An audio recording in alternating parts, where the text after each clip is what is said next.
Hi, today we're going to take a look at trigonometry ratios, or just trig ratios. I have the same triangles drawn here. We're going to look at this problem from two different vantage points.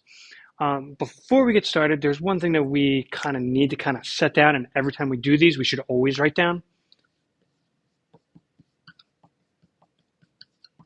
is this statement, Sakatoa. What is that? That means nothing. Well, it actually means so much for us. We are setting up ratios. A ratio is a fraction. Basically, this tells us all the work that we need to do. Now, what is sine, cosine, and tangent? Essentially, they're little computer programs that are built into our calculators to help us find missing angles or maybe even missing sides at times when we have less information than usual.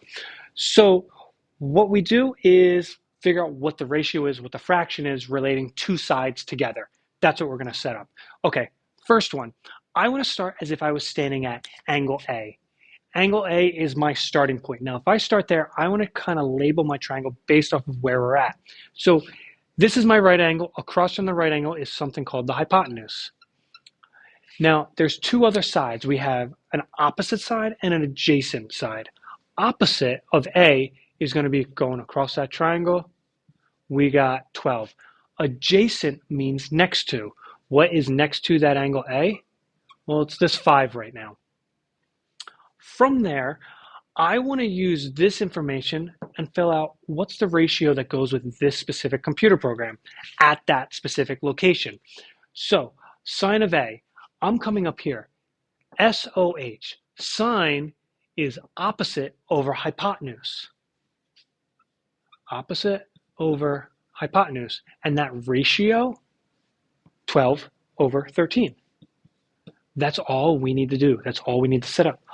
Our computer program of A, cosine of A, cosine is adjacent over hypotenuse. Adjacent over hypotenuse, so 5 over 13. So ADJ. And tangent is opposite over adjacent. Opposite over adjacent, so 12 over 5.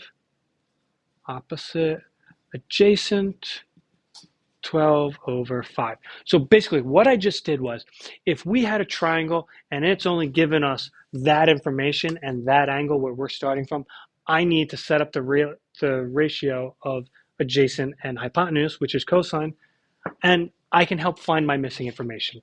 But that's for another time. All we want to do is just set up the fractions right now, set up the ratios.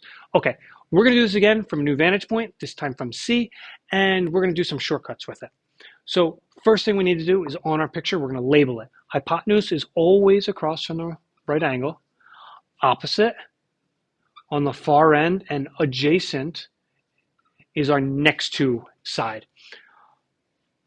SIN stands for sine.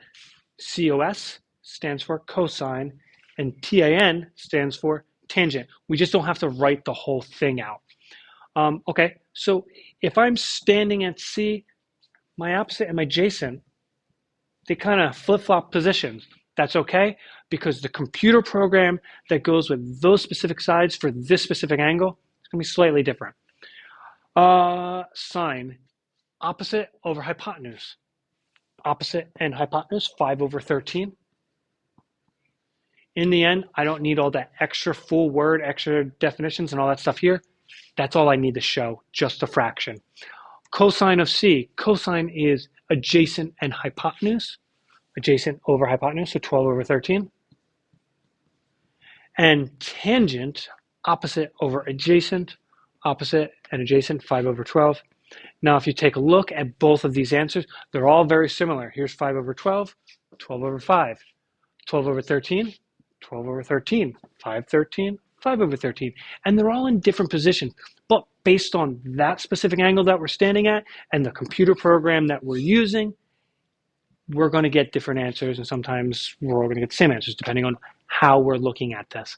And that's setting up trig ratios.